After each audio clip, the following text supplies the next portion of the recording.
ஆகாவிசு மையநேய அன்பர்கள் அனைவருக்கும் வணக்கம். இன்றைய பதிவு உறவு, ரிலேஷன்ஸ், உறவு பாலம் என்று கூட சொல்லலாம். ஒரு நகை வியாபாரியோட மறைவுக்கு பிறகு அவரது குடும்பம் மிகவும் மோசமான துன்பத்திற்கு உள்ளானது. ஒருவேளை சாப்பிடுவதற்கு கூட போதுமான அளவுக்கு வசதி இல்லாமல் ஒரு நிலையை அடைந்தார்கள். இதை ரொம்ப நாள் பொறுத்து கொள்ள முடியாத அந்த இறந்த நகை வியாபாரியின் மனைவி தன் மகனை அழைத்து ஒரு நீலக்கல் பதித்த நெக்லஸை அவனது கையில் கொடுத்து, மகனே, இதை எடுத்துக்கொண்டு உன் மாமாவின் கடைக்கு செல், அவரிடம் இதை விற்று நமக்கு கொஞ்சம் பணம் தரும்படி கேள் என்றார். மகனும் அம்மா சொல்லை கேட்டு அந்த நெக்லஸை எடுத்துக்கொண்டு மாமாவோட கடையை அடைந்தான்.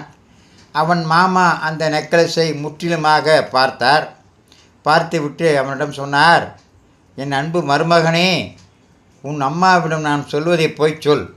அதாவது இப்போது மார்க்கெட் மிகவும் மோசமாக இருக்கிறது. கொஞ்ச நாள் கழித்து இதை விற்றால் நல்ல விலைக்கு விற்கலாம், அதிக பணம் கிடைக்கும் என்று சொல்லி நெக்லஸை அதை அவனிடமே கொடுத்து விட்டு குடும்ப செலவுக்காக கொஞ்சம் பணமும் அவன் கையில் கொடுத்து வீட்டுக்கு போய்விட்டு, அம்மாவிடம் இதையெல்லாம் சொல், நீ வீட்டில் சும்மா தானே இருக்கிறாய், நாளை முதல் கடைக்கு வந்து என்னுடன் உட்கார்ந்து வேலையை கற்றுக்கொள் என்றார். எனவே அவனும் அடுத்த நாள் முதல் அவர் மாமாவோட கடைக்கு போகத் தொடங்கினான்.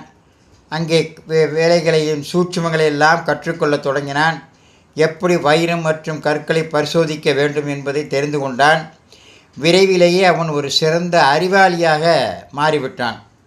வைரத்தை பற்றி பகுத்தாய்வு செய்து கூறுவதில் ஒரு பெரிய வல்லுனர், எக்ஸ்பர்ட்டாகவே மாறினான்.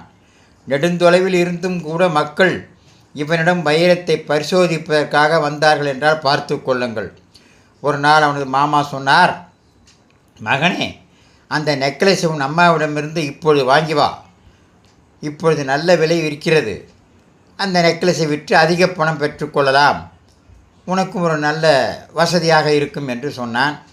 அவனும் மாமா சொன்னதை அப்படியே போய் அம்மாவிடம் சொல்லி அம்மாவிடமிருந்து நெக்லஸை பெற்றுக்கொண்டு அவன் மாமாவிடம் செல்வதற்காக வந்தான். என்ன நடந்தது